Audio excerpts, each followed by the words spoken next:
Assalamualaikum warahmatullahi wabarakatuh.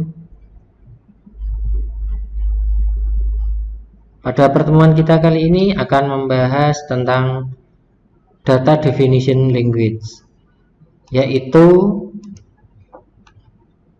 perintah-perintah untuk mendefinisikan atribut-atribut dalam database berupa tabel atau kolom, batasan-batasan terhadap suatu atribut, serta hubungan antar tabel. Nah, untuk DDL itu sendiri terdiri dari create, alter, dan drop. Marilah langsung kita praktekkan perintah-perintah di dalam MySQL. Sekilas yang pernah kita pelajari pada pertemuan sebelumnya, yaitu kita menjalankan MySQL dengan menggunakan yang pertama, kita aktifkan sum, kemudian kita jalankan seperti ini. Kalau sudah, kita bisa menggunakan admin dari MySQL. Jadi yang akan muncul adalah browser seperti ini. Ini cara pertama. Kemudian cara kedua, menggunakan command line.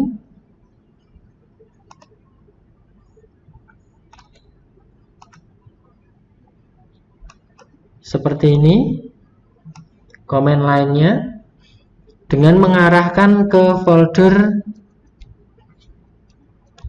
yaitu C, kemudian sum MySQL, kemudian bin. Nah, seperti ini. Kemudian kita jalankan MySQL.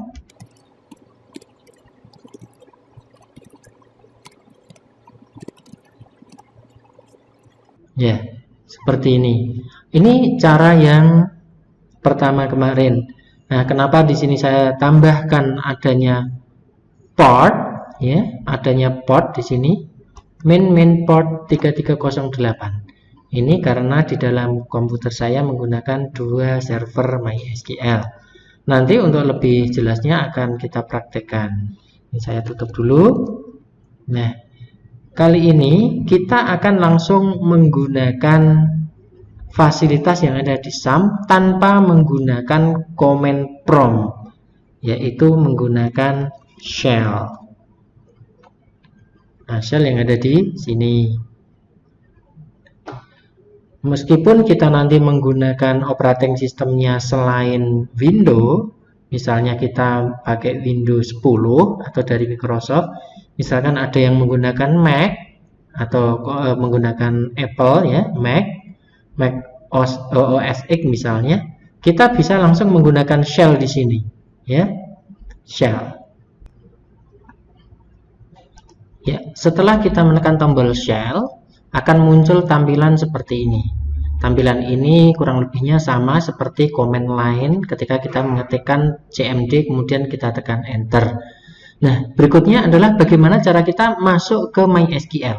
Cara masuknya pun sama, hanya saja di sini agak ada sedikit perbedaan karena di dalam komputer saya di sini menggunakan dua versi server meskipun sama-sama MySQL. Yang satu server dengan contoh database Sakila, kemudian yang saya pakai saat ini yang akan kita gunakan untuk praktek ini dengan database MariaDB. Baik, langsung saja bagaimana cara kita masuk melalui shell ini. Hampir sama, hanya saja kita tidak usah memindah-mindah folder atau directory yang aktif, yaitu dengan cara ketikkan MySQL, kemudian main port.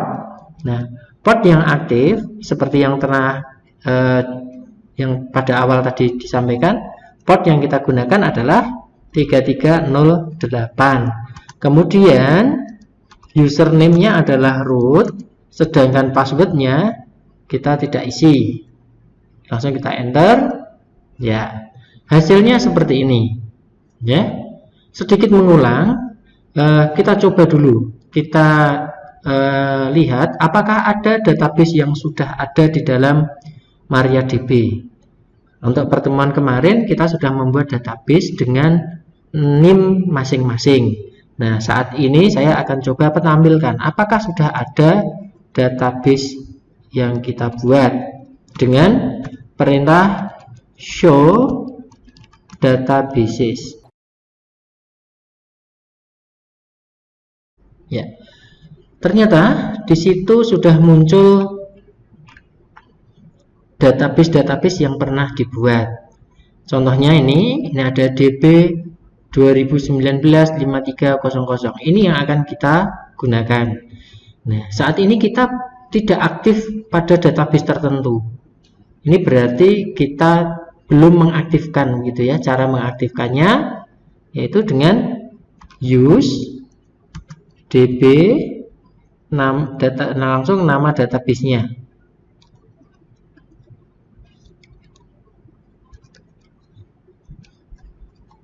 Ya. Nah, cirinya kalau yang tadi tidak ada nama database-nya di MariaDB ada none, kemudian berikutnya ada nama database milik kita. Selanjutnya, apakah kita sudah memiliki tabel? Nah, kalau kita belum memiliki tabel, caranya yaitu kita cek dulu cara menampilkan tabel yang pernah dibuat dengan cara show tables.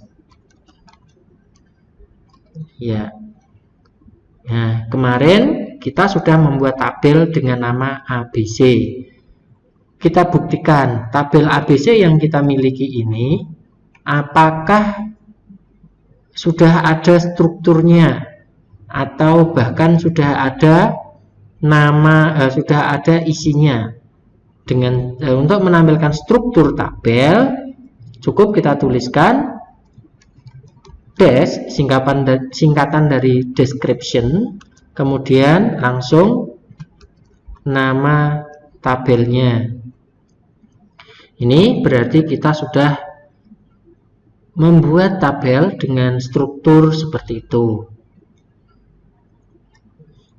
Berikutnya kita akan coba tampilkan isi dari tabel ABC dengan cara select bintang. Bintang ini artinya seluruh atribut yang ada kita tampilkan beserta isinya. From itu dari tabel mana, kemudian ABC. Jangan lupa titik koma untuk mengakhiri bahwa kita siap untuk menjalankan perintah ketika kita tekan tombol enter. Sampai di sini kita sudah membuat tabel, kemudian menampilkan strukturnya, menampilkan datanya. Nah, untuk berikutnya kita akan mempraktekkan DDL atau Data Definition Language yang lain, yaitu bagaimana kita merubah struktur, merubah isi, maupun kita menghapus dari struktur.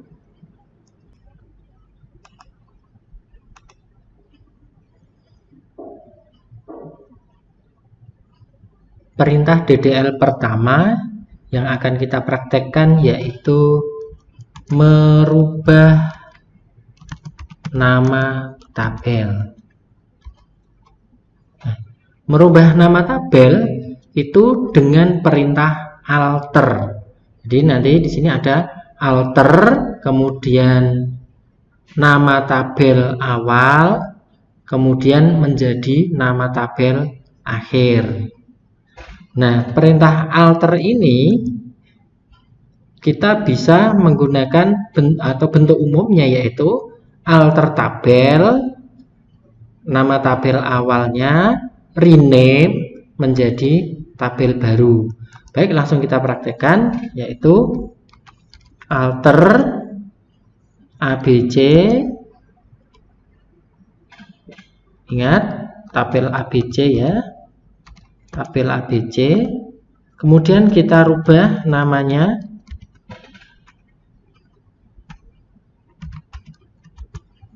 misalnya menjadi ABCD ya.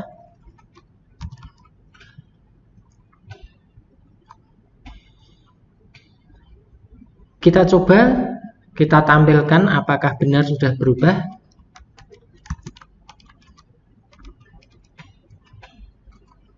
Yang tadinya ABC menjadi ABCD.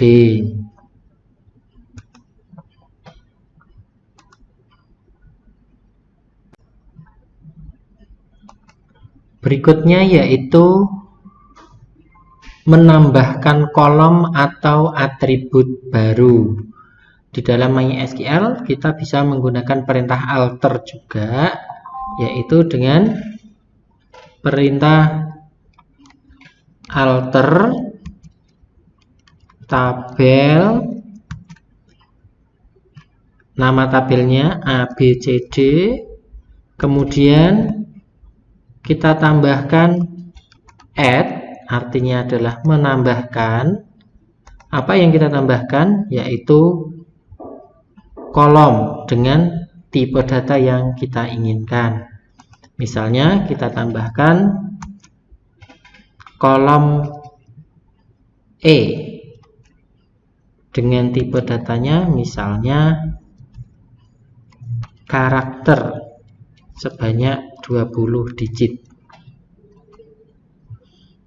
Nah, untuk melihatnya kita gunakan perintah dis ABCD. Kolom E yang tadinya belum ada sekarang sudah ada.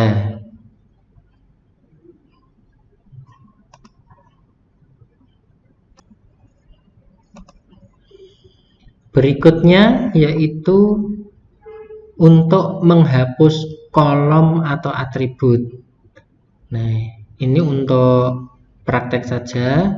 Misalnya yang kita hapus adalah kolom E yang barusan kita buat. Bagaimana perintahnya?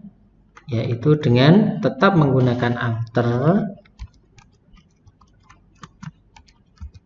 tabel, nama tabelnya.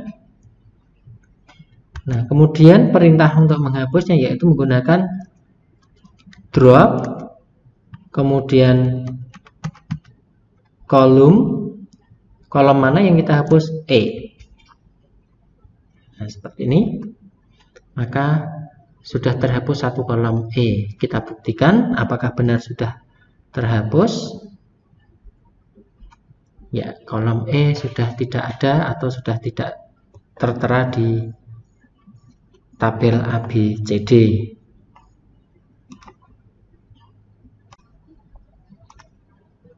Alter berikutnya yaitu merubah nama kolom tertentu. Cara merubah nama kolom yaitu alter tabel ABCD, itu adalah nama tabelnya. Kemudian setelah kita sebutkan nama tabelnya, perintah untuk merubah nama kolom kita gunakan perintah change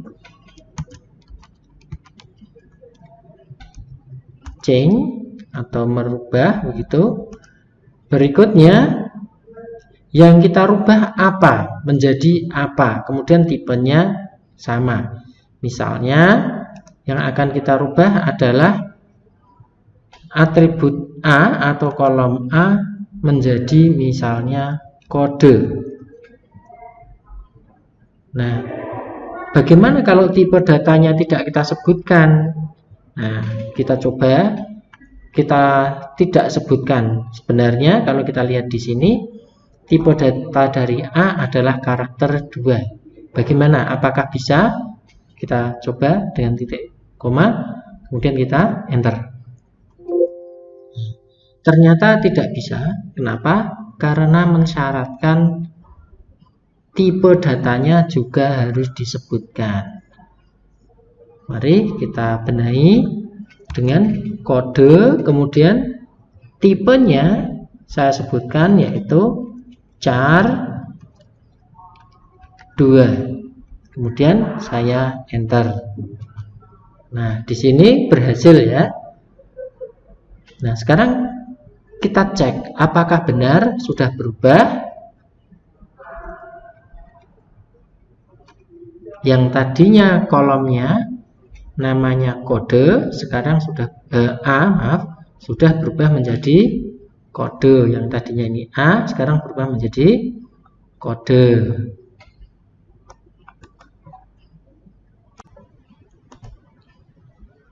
Untuk berikutnya, alter berikutnya yaitu mengganti tipe data pada atribut atau kolom tertentu. Masih menggunakan perintah alter. Kita akan mencoba mengganti tipe data dari kolom C atau atribut C yang tadinya varchar 4 menjadi char. Perlu kita pahami bersama bahwa ketika kita akan mengganti tipe data, jika kita ketahui bahwa tabel tersebut sudah memiliki data, maka harus sesuai atau hampir sama dengan kelompok tipe data yang bersangkutan. Misalnya, char dengan varchar ini memiliki kedekatan kelompok. Maksud kelompok apa? Kelompok huruf, seperti itu. Nah, integer ini adalah kelompok angka. Kelompok angka. Selain ada juga nanti float, ya, single, double, real, itu masuk ke angka. Nah, sedangkan yang masuk ke huruf di sini ada char, ada varchar. Nah, kita akan mencoba kolom C, tipe datanya ini akan kita ganti menjadi char sebanyak 4. Bagaimana perintahnya? Yaitu dengan menggunakan perintah alter tabel.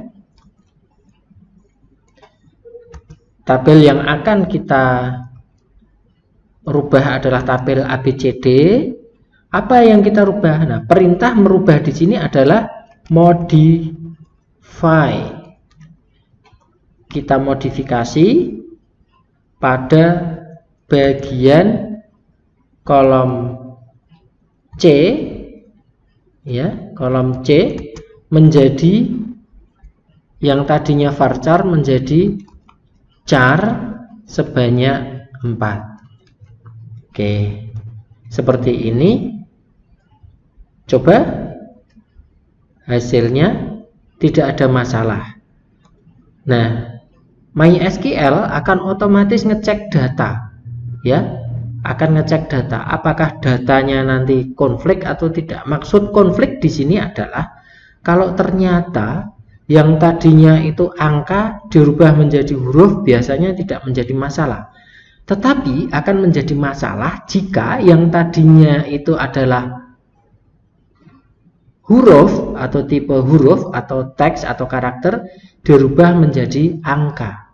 Bahkan tanda desimal pun akan juga berpengaruh di sini. Biasanya akan terjadi error.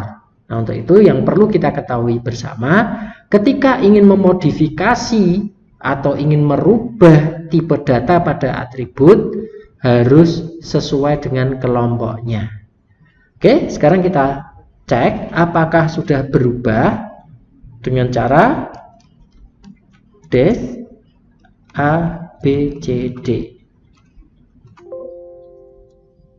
Oh, maaf. ABCD, ya.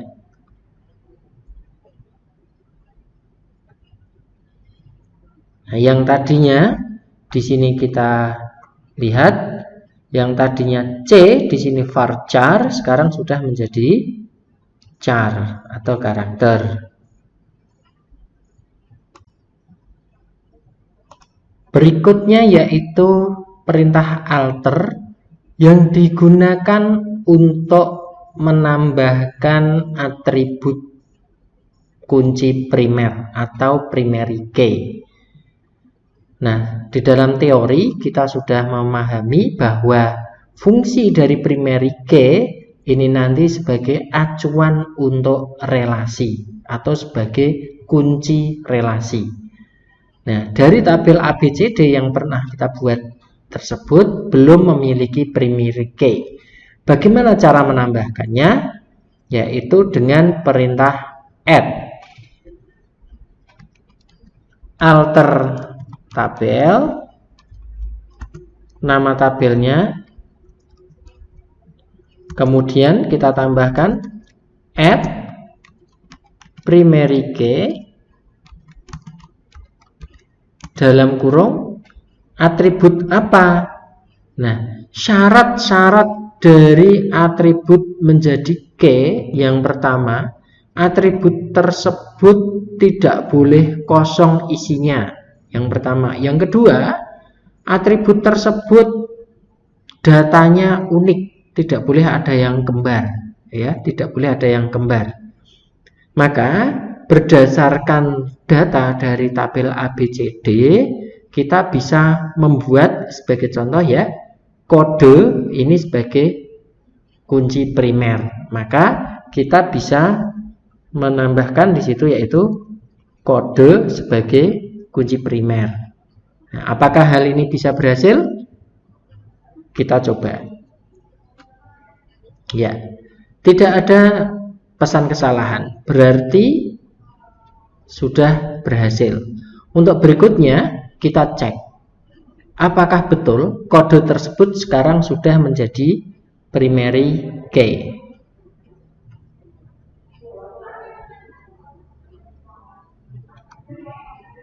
Ya, di sini bisa kita lihat bahwa kode yang tadinya tidak ada kata-kata pri, di sini key ini sebagai pri, yang tadinya null itu artinya boleh kosong, sekarang dirubah otomatis menjadi no, artinya pada kolom tersebut tidak boleh kosong. Itu adalah salah satu ciri dari primary key. Berikutnya, setelah kita membuat primary key, kita fungsikan primary key tersebut. Atau kita membuat foreign key, di mana foreign key itu nanti akan merujuk pada suatu primary key. Untuk itu, perlu dibuat sebuah tabel lagi, yang mana di dalamnya ada atribut-atribut yang bisa digunakan sebagai kunci relasi. Baiklah, sekarang kita akan membuat tabel baru. Kita beri nama tabel pelajar.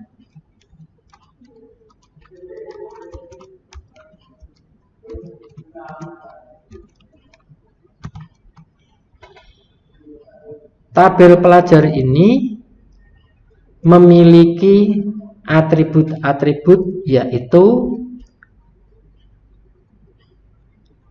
ada nomor pelajar. Nomor pelajar di sini nanti menggunakan integer sebanyak 11. Kemudian atribut nama kita beri karakter sebanyak 50. Kemudian tanggal lahir, date. Perlu kita ketahui, pada saat saya membuat seperti ini artinya belum ada primary key. Bagaimana kalau tabel pelajar ini langsung kita buatkan primary key pada saat kita membuat tabel?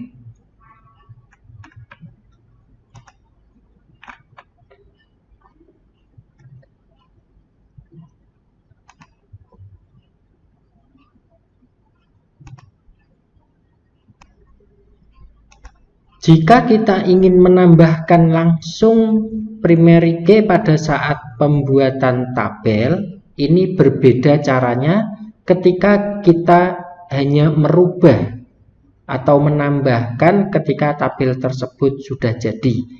Nah, kalau sekaligus kita tambahkan, maka pada atribut yang kita inginkan menjadi primary key, kita beri keterangan, yaitu kita tuliskan not 0. Artinya integer NP atau nomor pelajar ini nanti tidak boleh kosong. Kemudian langsung kita identifikasikan di sini sebagai primary key.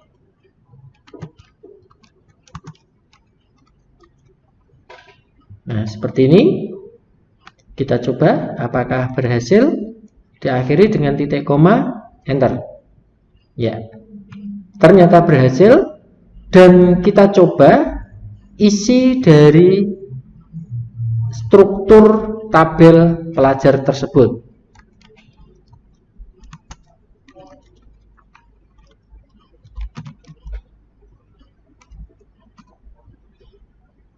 Nah, sama seperti halnya pada tabel ABCD tadi, di situ jelas kita bisa melihat bahwa NP 0, tulisannya no, K-nya sebagai primary untuk NP. Nah, langkah berikutnya, tabel pelajar ini nanti akan diacu. Mana yang sama, yaitu NP, di mana NP ini nanti adalah nomor pelajar, seperti halnya NIM kalau di mahasiswa, kemudian nama, tanggal lahir. Untuk mempermudah ketika kita nanti menguji apakah betul bisa saling berelasi, maka harus kita tambahkan datanya terlebih dahulu. Pada tabel pelajar kita isi data dengan cara insert into pelajar values. Ini adalah data-datanya. NP nomor pelajar, karena ini adalah integer, maka kita tuliskan angka tidak di dalam tanda petik.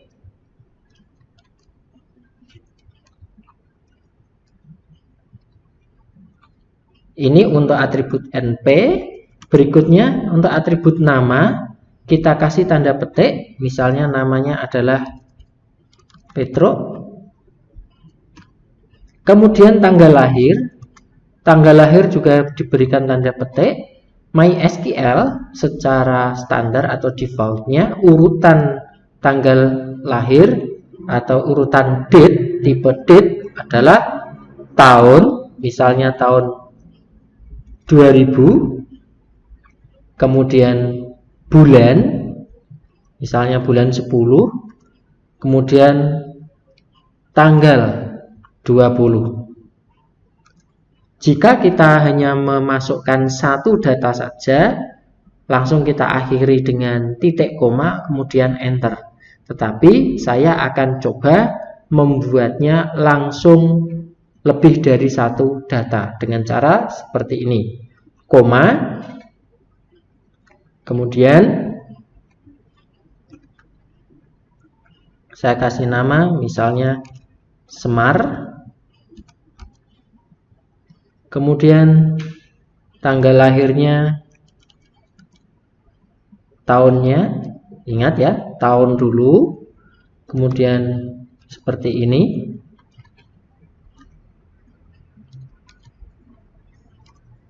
Ingat ya, kalau kita membuka petik di sini jangan lupa memberikan tutup petik. Kalau nanti lupa kita kasih titik koma, maka dia tidak akan menjalankan perintah, ya, akan muncul error. Maka kita tutup dengan petik dulu baru titik koma. Biarkan error tersebut, kemudian baru kita benahi.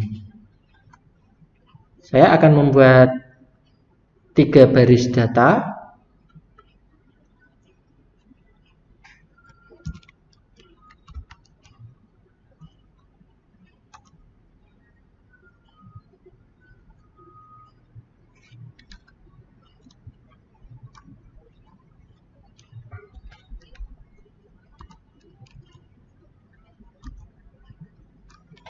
Ya, terakhir kita akhiri dengan titik koma. Muncul informasi bahwa tidak ada duplikat dan berhasil disimpan. kita cek data tersebut dengan select, kita tampilkan ya, bintang seluruh data from dari tabel apa? Pelajar ya. Situ sudah masuk.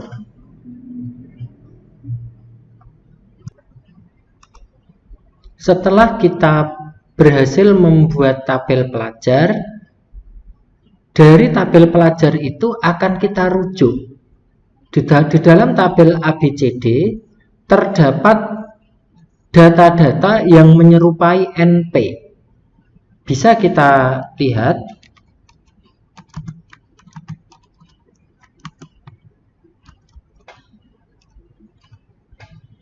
Terlihat di sini bahwa pada atribut B atau kolom B ini memiliki kesamaan dengan NP. Apa artinya? Ternyata bahwa tabel ABCD ini memiliki primary key yang berasal dari tabel lain. Nah, jika primary key yang ada di sini merupakan hasil dari primary key tabel lain, maka ini disebut sebagai foreign key atau kunci tamu. Yang mana aslinya B ini adalah nomor pelajar yang diperoleh dari tabel pelajar. Untuk itu, cara menghubungkannya kita harus setting atau menambahkan di tabel ABCD ini, kolom B ini kita rubah menjadi foreign key.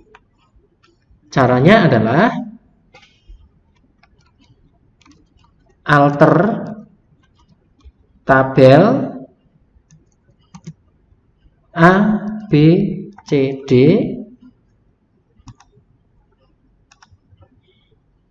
kemudian kita tambahkan add foreign key, hati-hati ya penulisannya, foreign key, kemudian atribut mana yang akan kita setting sebagai foreign key, kita tentukan tadi adalah atribut B. Atribut B akan kita hubungkan kemana? Maka cara menghubungkannya dengan kata-kata reference, ya, references, ya, references ke, nah di sini kemana? Ke tabel pelajar. Ke tabel pelajar kita tentukan atributnya mana, yaitu NP. Maka kita tulis di sini pelajar dalam kurung NP. Nah, seperti ini. Mari kita coba enter, apakah berhasil? Tidak bisa menambahkan foreign key. Nah, permasalahan seperti ini, kenapa? Baik, akan kita cari solusinya karena di sini tidak bisa menambahkan zero atau foreign key, ya, karena nah ini kita lihat ada tidaknya pelajar NP.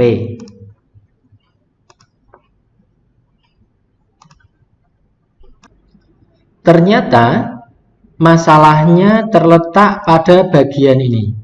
Kalau kita lihat di dalam tabel pelajar terdapat primary key NP, di mana harusnya yang saya lingkari ini sebagai kunci relasi terhadap kolom B di tabel ABCD. Perhatikan, apakah di sini ada yang aneh? Ya, ternyata datanya tidak sama. Ya, datanya tidak sama. Kita perhatikan, NP di sini kalau kita lihat berapa digit? Di sini terlihat, ya, ternyata di sini kelebihan 1 digit. Nah, untuk itu kita perlu melakukan update data. Nah, untuk pertemuan yang akan datang kita akan membahas tentang update data. Nah, untuk saat ini Anda kalau sudah terlanjur seperti yang saya buat ini, Anda bisa merubahnya secara manual menggunakan PHP MyAdmin. Oke, saya rasa seperti itu. Dan akan kita lanjutkan setelah ini nanti dirubah, kita buat foreign key tidak akan menjadi masalah. Setelah kita lakukan perubahan pada tabel ABCD, di mana pada kolom B yang tadinya di sini kebanyakan digitnya, nah sekarang di sini sudah benar dan kita tampilkan antara tabel ABCD dan tabel pelajar tersebut. Ini adalah tampilannya. Berdasarkan tabel yang kita tampilkan ini, berarti antara B dengan NP sudah bisa kita hubungkan. Karena secara otomatis dengan adanya nanti kita membuat foreign key, itu akan mencari sumber primary key, atau istilahnya primary key nanti disebut sebagai parent atau orang tua, sedangkan untuk yang foreign key itu akan dijadikan sebagai child atau anak. Baik, kita coba dulu, kita lihat strukturnya di dalam tabel ABCD.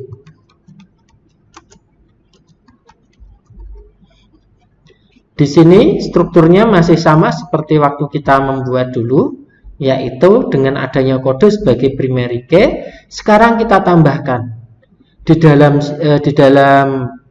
atribut B, di dalam tabel ABCD ini, atribut B akan kita tambahkan berupa foreign key yang nantinya merujuk atau reference ke NP pada tabel pelajar.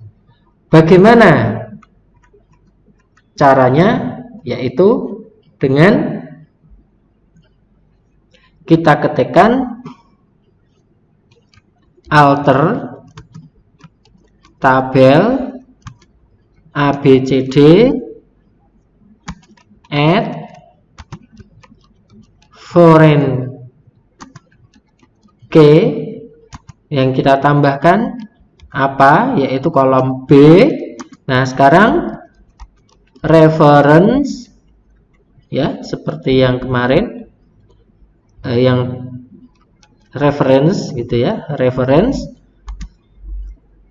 dari tabel pelajar, kemudian atributnya adalah NP. Nah, seperti ini. Coba kita enter, apakah berhasil? Ya, hasilnya di sini telah berhasil.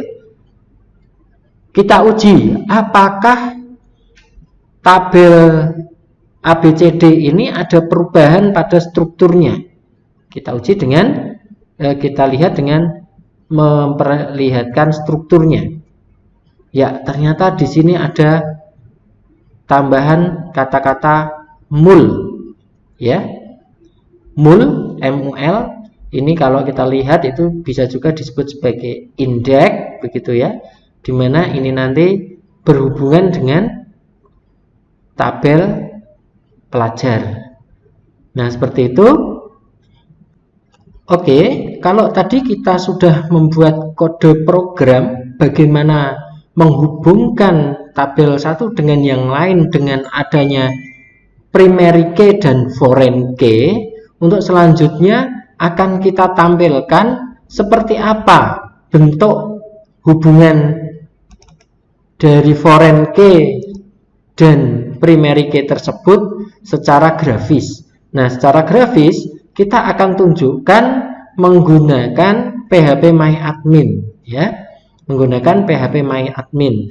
Anda sudah bisa cara membukanya. Langsung saja kita buka browser, kemudian yang kita ketikkan localhost phpMyAdmin, atau kalau dari SAM Anda klik pada MySQL, ya. Kalau sudah jalan kemudian klik tombol admin, ya. Nanti akan muncul kurang lebih tampilan seperti ini. Nah, untuk selanjutnya ingat ya, yang kita tekan adalah nama database yang akan kita hubungkan, ya. misalnya di sini ada dua database BD ini, kemudian ternyata bukan ini. Kalau kita lihat database yang kita gunakan adalah yang bawah ini, DB 2019-5300. Saya klik, akan muncul tabel ABCD dan tabel pelajar. Nah, berikutnya kita lihat pada menu yang ada di sini, ya. Menu-menu yang ada, Anda cari desainer. Karena di sini tidak ada, cari di tombol more. More, kemudian di sini ada desainer. Kita klik, apa yang akan terjadi? Maka dia akan loading. Nah, inilah tampilan hubungan antara tabel ABCD dengan tabel pelajar. Di sini terlihat bahwa tabel pelajar garisnya di sini tidak ada tanda apapun. Sedangkan di sini ada tandanya. Apa maknanya? Maknanya bahwa tabel pelajar ini sebagai primary key yang akan diacu ke dalam tabel ABCD. Itu ya. Nah, saya kira sebagai contoh awal ini nanti kita bisa kembangkan tidak hanya dua tabel, mungkin bisa puluhan tabel yang bisa saling berhubungan di sini. Untuk proyek-proyek yang lebih besar tentunya tidak hanya 1-2 tabel, tetapi banyak. Nah, intinya dasar dari hubungan relasional itu ada di sini. Adanya primary key, ya, adanya primary key di sini, ada foreign key di sini, kita hubungkan. Nah, kalau kita lihat di sini, hubungannya di sini adalah one to many. Oke, saya rasa itu nanti kita bisa lanjutkan untuk tugas-tugasnya. Nah, tugas-tugasnya nanti kita akan membuat dari tabel-tabel yang menjadi penugasan sebelumnya, akan dilakukan perubahan-perubahan, atau kita dengan ini kita akan melakukan perubahan. Misalnya yang tadinya belum ada primary key, bagaimana kita buat primary key. Yang tadinya belum ada foreign key, bagaimana kita tambahkan foreign key. Seperti itu. Kembali lagi ke command line, ya, ke shell yang telah kita buat. Bagaimana kalau kita membuat tabel tetapi langsung kita setting primary key dan foreign key-nya? Apakah bisa? Ya, tentu saja bisa. Ya, kalau yang kita praktekkan tadi adalah kita membuat tabel tetapi belum kita setting apa-apa. Hanya tabel biasa, belum kita tentukan adanya primary key maupun foreign key. Nah, kali ini kita akan membuat tabel dengan adanya primary key dan foreign key secara langsung. Baik, kita akan membuat sebuah tabel, kita beri nama tabel pinjam, dengan harapan tabel pinjam ini nanti akan berhubungan dengan tabel pelajar. Jadi ada foreign key di situ, nanti pelajar, gitu ya. Kemudian ada primary key sebagai ID, identitas, sebagai nomor urut secara otomatis. Seperti apa membuatnya? Mari kita simak bersama-sama. Membuat tabel dengan otomatis ada foreign key dan primary key. Pertama-tama membuat tabel dengan perintah create tabel. Kemudian kita beri nama tabelnya pinjam. Kemudian setelah itu kita setting atributnya. Atributnya misalnya adalah ID. ID ini nanti tidak boleh kosong, maka kita setting dengan not null. Kalau di teori tentang atribut, ini disebut sebagai mandatory atribut. Not null, kemudian otomatis terisi. Maka kita berikan perintah auto increment. Ya, auto increment. Kemudian langsung kita setting sebagai primary key. Ini untuk atribut pertama. Nah, ini saya rasa ada yang salah. Yang namanya auto increment ini tidak boleh berupa nomor pecahan, ya. Pertama, tidak boleh nomor pecahan. Tipe datanya di sini belum ada. Tipe datanya yang diperbolehkan hanya bilangan bulat. Maka kita beri integer, ya, int. Ini adalah tipe datanya. Oke. Berikutnya, siapa peminjamnya? Misalnya di sini adalah NP. NP di sini, ya, NP ini adalah nama pelajar. Nah, kita lihat, harus kita samakan tipe datanya dengan yang akan kita acu. Harapannya NP ini nanti mengambil data dari tabel pelajar. Nah, di sini tabel pelajar gitu ya. Kita ingat bahwa NP ini tipenya adalah integer, ya, sama dengan B dengan lebar 11 digit. NP integer kita setting 11. Gitu ya. Apakah boleh kosong di sini? Ya, boleh gitu ya. Misalnya kita koma. Kemudian berikutnya kita kasih misalnya tanggal pinjam. Tipe datanya date, ya. Kemudian tanggal kembali. Tipenya sama date. Sampai di sini kita mendefinisikan strukturnya telah selesai, ya. Namun kita belum menentukan batasan-batasan bahwa manakah yang akan kita setting sebagai foreign key, gitu ya, sebagai foreign key. Maka kita lakukan setting sebagai foreign key dengan cara kita tambahkan constraint. Constraint tulisannya kita cek lagi, constraint. Kemudian apa yang akan kita jadikan foreign key, yaitu NP. Ingat ya, NP ini nanti di tabel pinjam. Kemudian kita setting sebagai foreign key. Ini NP foreign key, ya. Kemudian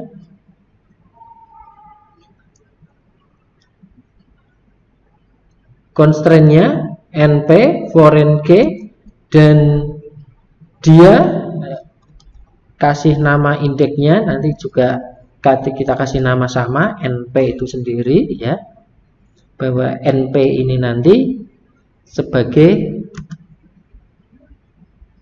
kunci keterhubungan dengan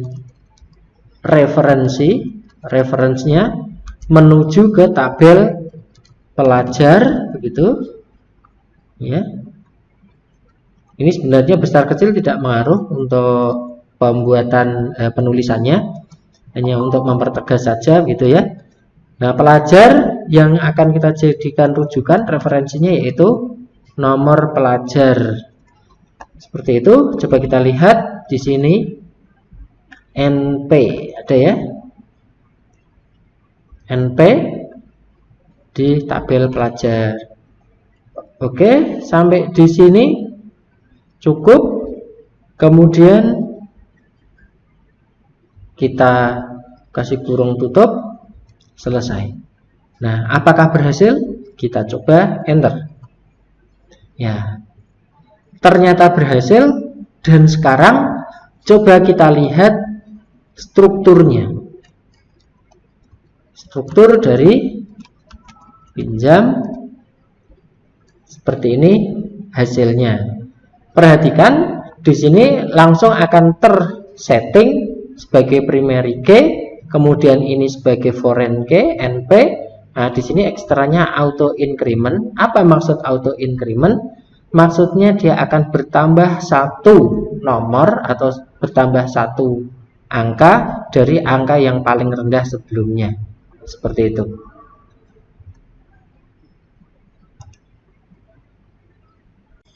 Berikutnya yaitu bagaimana strategi kita dalam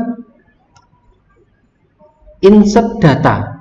Tadi telah dikatakan bahwa yang namanya auto increment ya, itu secara otomatis akan mengisi sendiri sesuai dengan urutan nomor terakhir. Oke, kita akan coba satu data dulu ya, dengan cara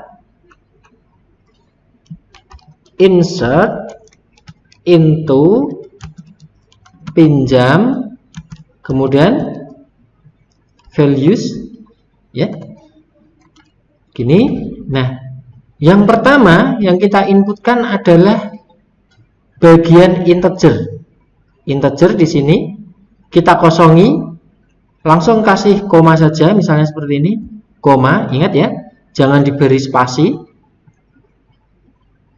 Kemudian berikutnya NP, nomor pelajar.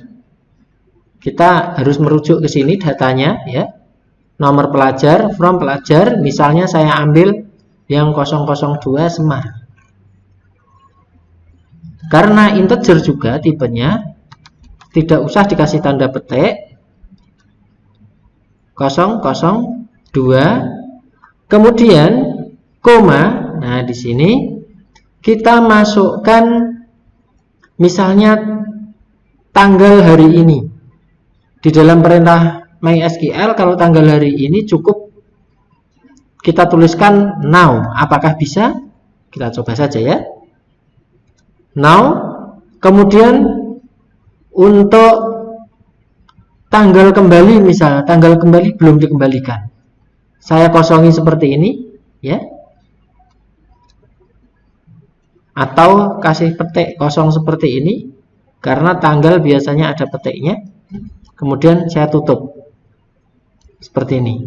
Nah, kita coba ya, karena baru kali ini saya juga mencoba yang berkaitan dengan bagaimana memasukkan tanggal saat ini secara langsung. Apakah berhasil? Kalau tidak berhasil, terpaksa nanti kita gunakan yang cara manual. Oke, kita tekan enter. Ternyata dia tidak mau now ya. Tidak mau now. Atau bahkan yang salah bukan di situ. Ya, kita cek.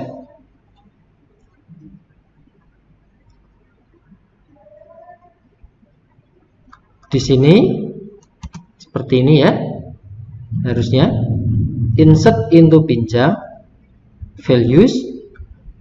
Nah, ini seperti ini.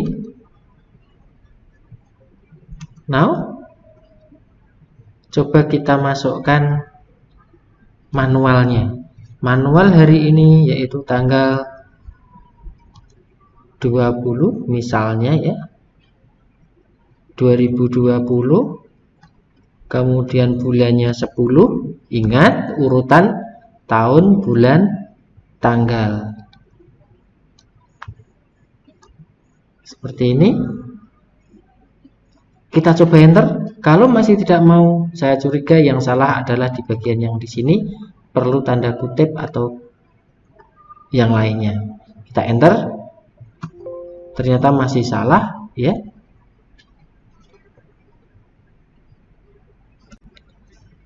Apa penyebab tadi terjadi kesalahan di sini? Ternyata setelah kita analisa ya, saya menguji coba sudah sebanyak 4 kali. Nah, ini ternyata kesalahannya yaitu meskipun auto increment, kalau nilainya tidak ada, maka kita beri tanda kutip seperti ini. Contoh menggunakan now untuk menangkap tanggal hari ini ternyata juga bisa dilakukan. Misal kita tambahkan data lagi.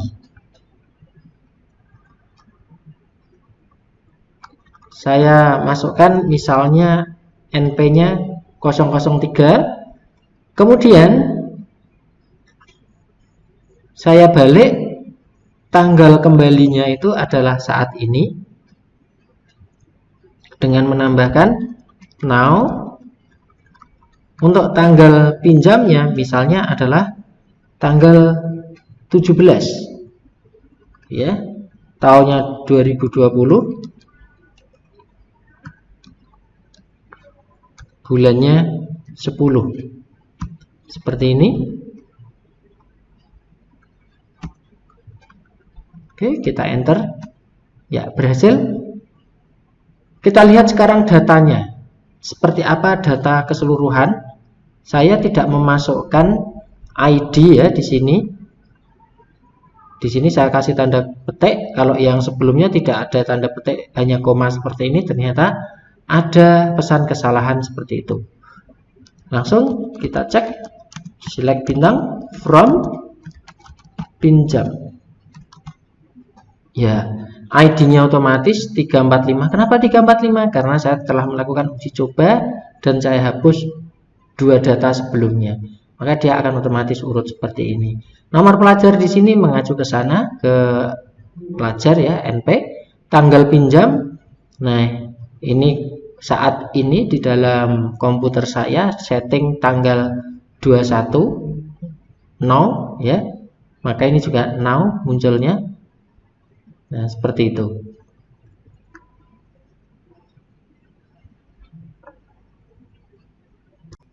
Setelah kita menambahkan tabel pinjam dengan adanya primary key dan foreign key, selanjutnya akan kita lihat bagaimana status hubungannya di dalam designer. Ingat ya, saya ingatkan lagi, kalau seperti ini tidak akan terlihat ya. Nah, bagaimana cara memunculkan? Karena kita sekarang aktif di salah satu tabel yang ada di sebelah kiri ini. Caranya kita klik pada database yang aktif ya. Kemudian nanti di sini akan muncul more, kemudian ada designer. Nah, hasilnya seperti ini, bisa kita tempatkan posisinya.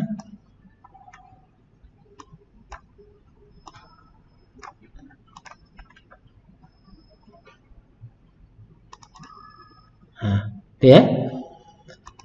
Sekarang sudah terlihat bahwa di sini ada pelajar, bahwa pelajar ini identitasnya sebagai primary key dirujuk oleh tabel ABCD dan tabel pinjam. Nah, dari tabel-tabel ini dapat saya tambahkan tentang konsep tabel, konsep file begitu ya, bahwa pelajar ini biasa disebut dengan tabel master karena sebagai acuan, sedangkan di sini ada pinjam dan ABCD biasa disebut tabel transak atau tabel transaksi. Ya, kenapa? Karena dia mengambil data dari tabel yang lain. Nah, hal ini bisa kita lihat juga ketika misalnya kita ingin input data secara enak begitu ya. Kita misalnya ingin menginputkan data pinjam. Di sini kita klik, kemudian insert. Maka ketika kita menambahkan pada bagian NP di sini ya, ID kita kosongi aja, NP dan seterusnya. Nah, NP di sini akan muncul langsung yang berasal dari tabel pelajar. Kita klik. Nah, kita tinggal milih mana yang akan kita gunakan. Gitu ya. Tinggal kita pilih, kemudian nanti misalnya ini Petro saya masukkan, terus tanggalnya saya kosongi. Apakah bisa? Coba aja ya, go. Nah, kalau kita lihat di sini insert into, nah ini bisa kita copy, kemudian kita masukkan di MySQL, kemudian coba saya go. Ya, berhasil ya, berhasil. Kita cek di sini pinjam, kita browse datanya. Nah, di sini masuk. Ada 2 inputan. Kenapa? Karena ketika kita menekan tombol insert di sini ada 2 baris ya, langsung kita masukkan. Ya. Kita masukkan 2 langsung. Makanya yang di sini kalau kita lihat di browse langsung masuk ada 2. Nah, kita bisa melakukan editing di sini. Misalnya ini salah, Pak, kita tambahkan, kita edit di sini. Nah, bagaimana kita melakukan edit? Edit ini nanti sebenarnya masuk ke kategori bukan DDL, tapi masuk ke DML. Gitu ya. Untuk itu, sampai jumpa pada pertemuan yang akan datang, yaitu tentang DML dan materi tentang MySQL atau secara umum adalah SQL. Materinya itu paling banyak itu di bagian DML atau Data Manipulation Language.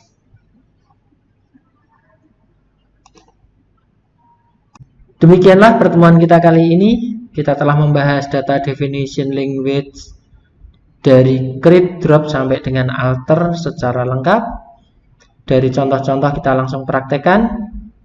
Kita tunggu berikutnya, yaitu berkaitan dengan Data Manipulation Language yang merupakan bahasa basis data yang banyak sekali perintah-perintah yang berkaitan dengan DML.